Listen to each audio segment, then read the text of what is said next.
What goes on in that rumen is of significant importance to our business. All the products that we bring to the marketplace to feed the dairy cow is really based around dairy rumen microbial efficiencies. Just to start off, there's billions of bacteria in the rumen, and when you maybe have gone to dairy meetings before and heard this, but when you feed a dairy cow, you're truly feeding a fermentation vat full of microbes. What's produced by those microbes really does produce the lion's share of the nutrients that's required for dairy production and herd growth and maintenance and reproduction, all those vital life processes.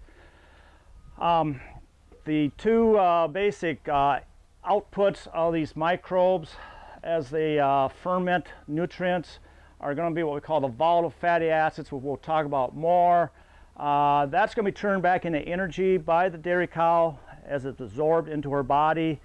Very valuable source of carbohydrate. And then the other thing is these bacteria don't live very long. I mean, you're probably talking a lifespan of maybe 1 or 2 hours. So they're always reproducing. Their main focus in life is just to increase themselves in numbers.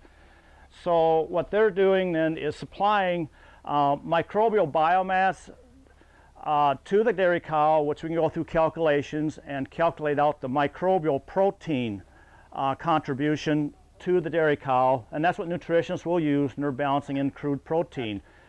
This is the most perfect protein in the world. What these guys produce is going to be the most valuable protein for the dairy cow, and that's why we have such intense interest in being able to monitor and manage this rumen.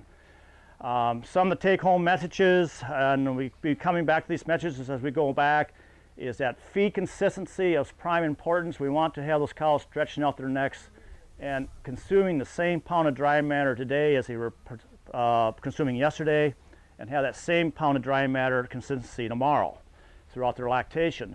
Part of that, because we are feeding upwards of 50, 60, 70, I was out, and so this is going to be making up much of the energy and protein sources that the rumen bacteria are going to use.